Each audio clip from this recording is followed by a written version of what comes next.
জয় গুরু। পরম পুরুষ যতবার এই ধরাধামে অবতীর্ণ হয়েছেন, ততবার তাঁর বাণী, তাঁর আচরণ ব্যবহার দিয়ে আমাদের নানা রকম ভাবে শিক্ষা দিয়ে গেছেন, এবং যে শিক্ষা লাভ করে পরবর্তীতে এই মানব জাতি সুখ, সমৃদ্ধি এবং আনন্দে ভরপুর হয়ে উঠেছে। সেই লীলাময়ের একটি লীলার ঘটনা আজ আমি আলোচনা করব। ঠাকুর অনুকূলচন্দ্রের একটি নবদীক্ষিত শিষ্য, তার একটা বাজে গুণ ছিল, সে প্রায়শই তার স্ত্রীকে অশ্রাব্য ভাষায় গালিগালাজ করত এবং তাকে প্রচুর পরিমাণে মারধর করত। তাই এরকম একটা দিন সে তার স্ত্রীকে গালিগালাজ করে, খুব মারধর করে, তার মাথা গরম হয়ে গেছে। সে কি করবে, এবার ঠাকুর বাড়িতে এসছে, ঠাকুরের আশ্রমে। ঠাকুর তখন তার ভক্তদের সাথে বিভিন্ন বিষয় নিয়ে আলাপ আলোচনা করছে, ভক্ত সঙ্গ করছে আর কি। তো ওই মুহূর্তে তিনি ঢুকে ঠাকুরকে প্রণাম করলেন। আমরা দেখেছি যে ঠাকুরকে যখন কেউ প্রণাম করতেন, তখন ঠাকুর প্রতি প্রণাম জানাতেন বা প্রতি নমস্কার করতেন। তো তিনি যখন ঠাকুরকে প্রণাম করলেন, তো ঠাকুর অন্যদিক ঘুরে গেলেন। আবার অন্যদিক ঘুরে গিয়ে যখন ঠাকুরকে প্রণাম করলেন, আবার ঠাকুর অন্যদিক ঘুরে গেলেন। তো সেই ভক্তটা মনে মনে ভাবছে, আমাকে বোধহয় ঠাকুর দেখতে পাননি। আবার আরেকদিকে ঘুরে গিয়ে যখন প্রণাম করছেন, তখনও ঠাকুর তার দিকে তাকালেন না। এবং ঠাকুরের কাছে কেউ আসলে ঠাকুর তাকে জিজ্ঞাসা করতেন যে, কিরে মনি, কখন আইসিস, খাইছিস, আনন্দ বাজার করে আয়গা। তো এরকম ভাবে তিনি সবাইকেই আদর আপ্যায়ন করতেন। তো সেই ভক্তটা যখন আসলেন, তাকে কখনোই তিনি জিজ্ঞাসা করলেন না যে, কিরে কেমন আছিস, কখন আসলি, কিচ্ছু না।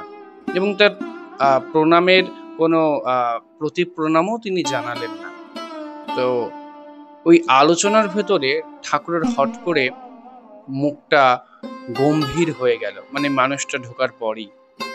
তো তিনি হট করে এক ভক্তকে বললেন যে, হ্যাঁ রে, বড় বউকে একটু ডাকবের পারিস। এখানে বলে রাখি, ঠাকুর বড় মাকে বড় বউ বলতেন। তার একটি কারণ হচ্ছে, ঠাকুর বাড়ির বড় ছেলে ছিলেন এবং তার মা ঠাকুরের স্ত্রীকে বড় বউ বলে ডাকতেন। তো সেই সূত্র ধরেই ঠাকুরও তার স্ত্রীকে বড় বউ বলে ডাকতেন। তো এক ভক্তকে তিনি বললেন যে, একটু বড় বউকে ডাকবের পারিস। তো বড় মাকে ডাকা হলো। বড় মা আসলেন, বড় মাকে পাশে বসালেন এবং তখন ঠাকুর বড় মার দিকে তাকিয়ে বলছেন, বড় বউ, আমি কি তোমারে কোনোদিন গালিগালাজ করিছি? বড় মা ঘোমটার নিচে থেকে মাথা নাড়ালেন। আবার ঠাকুর প্রশ্ন করলেন, বড় বউ, এই 50 বছরের দাম্পত্য জীবনে আমি কি তোমারে কোনোদিন মারধর করিছি? আবার বড় মা মাথা নাড়লেন। তখন ঠাকুরের চোখটা ছলছল করছে। ভক্তদের দিকে তাকিয়ে বলছেন, তাহলে আমার শিষ্য হয়ে এরা এমন কেন করে, হতে পারো বড় বউ?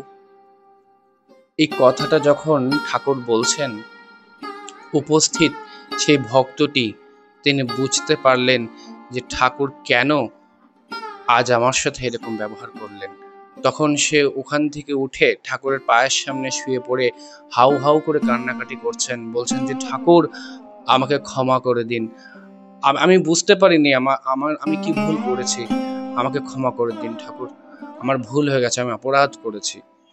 তো ঠাকুর এইভাবেই প্রত্যেকটি মানুষকে তিনি পরিবর্তন করেছেন। তিনি কখনো বকাঝকা করেননি খুব একটা, তিনি কখনো কোনো জাদুমন্ত্র বলেও করেননি। তিনি কি করেছেন, আচরণ করে দেখিয়েছেন। আমাদের হিন্দু ধর্মে একটি লাইন আছে যে, নিজে আপনি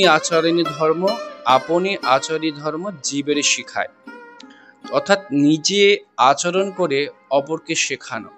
তো ঠাকুর সেইভাবেই তার বাস্তব জীবনের ভেতর দিয়ে তিনি লীলার মাধ্যমে তার ভক্তদের তিনি শিখিয়েছেন। তো এই ঘটনাটার কিছু যাবৎ পর সেই ভক্তটির আবার দাম্পত্য জীবন অশান্তি। এবং যেই অশান্তি শুরু হয়েছে এবং তার মাথা গরম হয়ে গেছে, তার তো অভ্যাস, পুরনো অভ্যাস বউকে ধরে পেটানো, তখন সবে হাত তুলেছেন আর কানে দুটো কথা ভেসে আসছে। বড় বউ, আমি কি তোমারে কোনোদিন গালিগালাজ করিছি? বড় বউ, আমি কি তোমারে কোনোদিন মারধর করিছি? আমাদের এই কর্মপ্রয়াসটি যদি আপনাদের ভালো লেগে থাকে তাহলে এই চ্যানেলটিকে শেয়ার এবং সাবস্ক্রাইব করে সাথে বেল আইকনটি ক্লিক করে পাশে থাকুন। আর কেমন লাগলো অবশ্যই করে কমেন্টে জানান।